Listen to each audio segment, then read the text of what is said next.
C'était donc un épilogue d'un feuilleton politique qui aura duré près de 3 mois au centre interdiocésain de Kinshasa. En tout cas, les évêques de la Cinco, pour les évêques de la Cinco, leurs bons offices s'arrêtent à ce stade. Ils renvoient la balle au chef de l'État pour trouver une issue sur les 2 questions majeures qui bloquent, à savoir le mode de désignation du Premier ministre et la présidence du Conseil national de suivi de l'accord. Retour en image à travers ce reportage de Ephésiens Tomilali rendu par Steve Mbouy.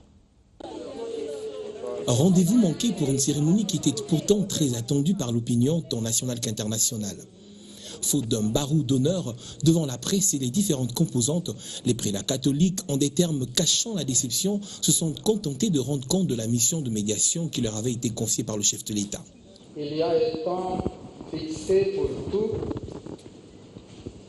un temps pour toutes choses sous le ciel. Un temps pour s'aimer et un temps pour récolter.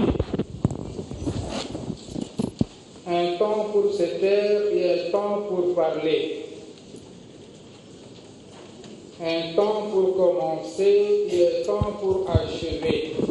Après plus de 3 mois de travaux, aucun accord n'a été trouvé sur l'arrangement particulier.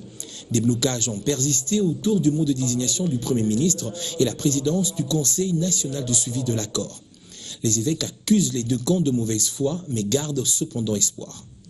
Une déception du fait que cette classe politique n'a pas tenu compte de la misère de la population. La mission des évêques était de faire parler, de faire écouter les uns les autres pour trouver ensemble une solution.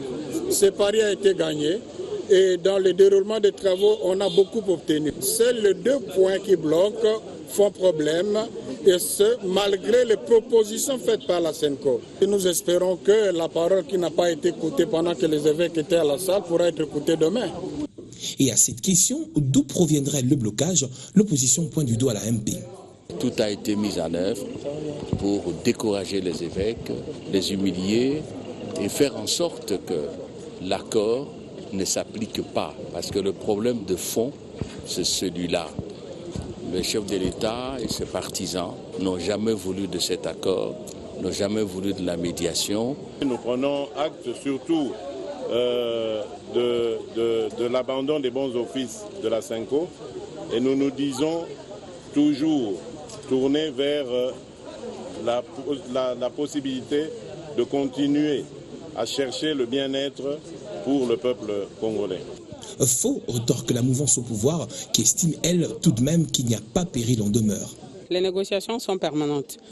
Même si on ne signait pas aujourd'hui, nous allons continuer à échanger, à discuter pour que nous puissions arriver à un consensus. Vous connaissez la position de la majorité. Je pense que vous étiez avec nous à la conférence de presse de tout à l'heure. C'est une candidature qui n'arrange pas la majorité, c'est clair. Je suis là depuis 14 heures.